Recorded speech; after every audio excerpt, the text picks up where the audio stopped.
Now, kids, do not try this at home, but you really need to hear this story about how you can manifest life or death. The year was 2011. This was my senior year in high school, right? I was dealing with mental issues. I had depression. I was dealing with anxiety and all these things that really I didn't necessarily have to deal with because I wasn't really going through anything too serious at that time. But as a teenager, sometimes you think it's the end of the world, right? How I expressed myself emotionally at that time was writing poems. I wrote poems. I drew cartoon characters. I listened to a whole lot of music. Early 2011, this was like March or April. I can't really remember the month. But one day, I was just going through it mentally. I was going through it so bad to the point where I said, let me pull out my paper and pencil and let me draw something real quick. I drew a skull with flames coming out of the skull, right? The two ones in the numbers 2011, I drew those in the shape of a Grim Reaper shite. Now let's fast forward real quick to November 2011. The legendary rapper Heavy D passed away. Now I want you to put this seed in your mind because I'm going to spin the block on that. The reason why I mentioned that in just a moment. After I graduated from high school, I was training with the United States Army to become a commissioned officer. After a while, I started experiencing some issues health-wise. So, for instance, when I was with my run group, Alpha Group, sometimes I would run out of formation because I was having issues breathing. Like every time I inhaled, it's almost like my lungs were doing like this. Fast forward to Christmas break, right? Christmas break, I returned home. I decided to run around the track. I'm still having these same issues with my chest, but I'm also having issues with my leg now because I had did some calf raises 2 weeks prior to coming home for Christmas break, and I think I put too much weight on the machine to do the calf raises. My calf muscles took forever to recover. A couple of days passed by. I catch this fever, right?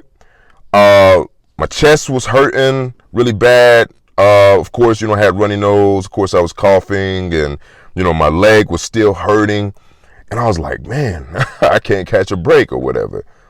And so what was crazy about this was the fever went away the next day. I only had a fever for one day. The fever went away, but the chest pains didn't go away. My knee pain turned into a leg pain. So right around the calf area where, the muscle had a hard time recovering, it started to swell up, right? Just imagine these chest pains that I was experiencing at this time. Every time I inhaled, it felt like somebody was stabbing my chest. December 24, 2011, this was Christmas Eve. I was working at the movie theater at that time because I wanted to get some extra money while I was away from the military institute. So this is like day 2, day 3 of my, chest just hurting really bad, and my leg had gotten worse. Like I could barely walk, man. So I was actually sitting down at work at that time, and by the grace of God, man, they let me go home early from work.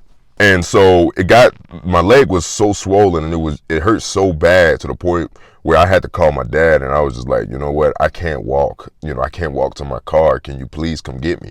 They do this ultrasound on my leg. And after the ultrasound, the guy told my dad, yeah, he has a blood clot. And they were like, you know what, we're going to run an MRI on him, and we're going to see if a blood clot broke off from the calf muscle and traveled to his lungs. Come to find out, that's exactly what happened. And so I was diagnosed with deep venous thrombosis, DVT, and pulmonary embolism, PE.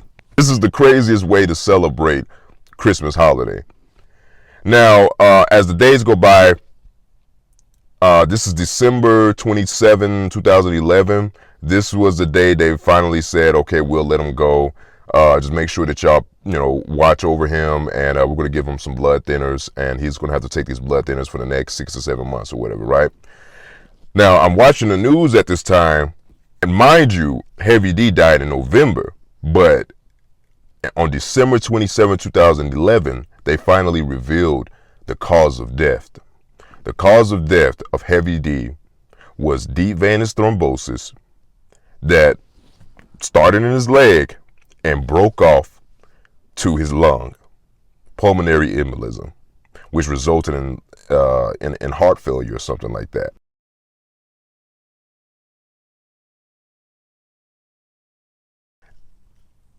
Here I am in the hospital with the exact same thing.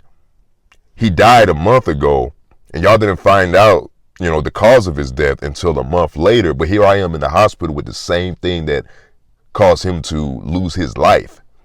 And man, when I tell you it was the biggest wake-up call in my life, it was scary as hell, man, because I was so young at that time. And I didn't realize until years later what I did that caused all of that to even happen in the first place. In 2025, I want you to speak as much success and achievements into your life as much as possible. If you're going to draw something, draw an award that you're going to receive in 2025. Rap about growing old. Don't speak death on your life, because when I tell you, God, the universe is listening, and it's just going to compute that, input that, and then it's going to output that into the universe somewhere down the line. It could definitely happen.